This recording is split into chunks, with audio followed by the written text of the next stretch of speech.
बहू, तुम बहुत किस्मत वाली हो जो तुम्हें मुझ जैसी सास मिली। वर्षा की शादी अभी 3 महीने पहले ही हुई थी। वह एक संयुक्त परिवार का हिस्सा बनकर इस घर में आई थी। एक ऐसा परिवार जिसमें सास ससुर, एक देवर पंकज, एक ननद शिवानी, पति सचिन और वह खुद है। वर्षा जब से शादी होकर आई उसने एक बात नोटिस की कि सासू माँ किसी के भी सामने यह कहना नहीं भूलती कि बहू, तुम तो बहुत किस्मत वाली हो जो मुझ जैसी सास मिली। वरना लोगों की ऐसी तेज तर्रार सास होती है। शादी के 6-7 दिन बाद ही जब सचिन और वर्षा हनीमून के लिए शिमला जा रहे थे, उस दिन घर में बुआ सास भी मौजूद थीं।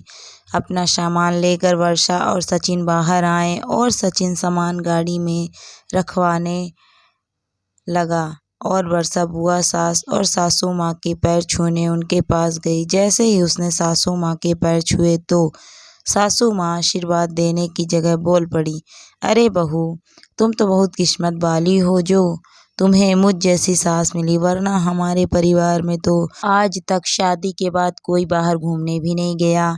अब वर्षा क्या ही कहती, वह बस मुस्कुरा कर रह गई। वर्षा के वापस आने के कुछ दिनों बाद मौसी सास और उनका परिवार मिलने के लिए आया। उस दिन घर में लगभग 15-16 लोग मौजूद थे।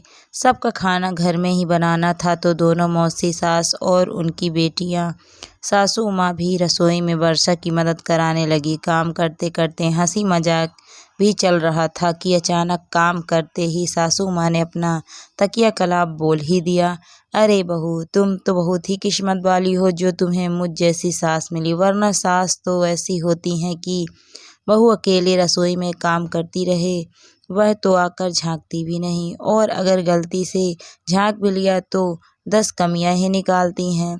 सासू माँ की बात सुनकर सब लोग हंसने लगे और सबको बात बड़ी अजीब भी लगी।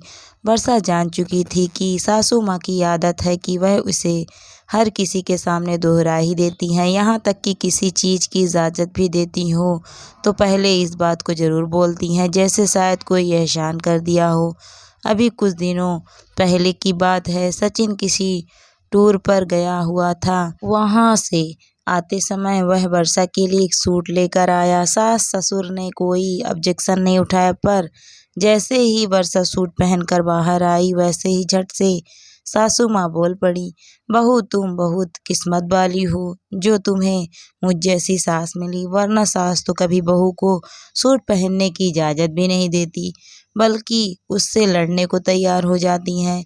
अब वर्षा क्या ही बोले, वह मन महसूस कर रह गई। मना करना था तो कर देती, पर इस तरह एहसान जताने की क्या ज़रूरत थी। और रही बात सूट पहनने की, तो आजकल कई घरों में ये तो नॉर्मल बात है, जहाँ सास खुद बहू के लिए सूट लाती है। खैर, बात आई गई हो गई।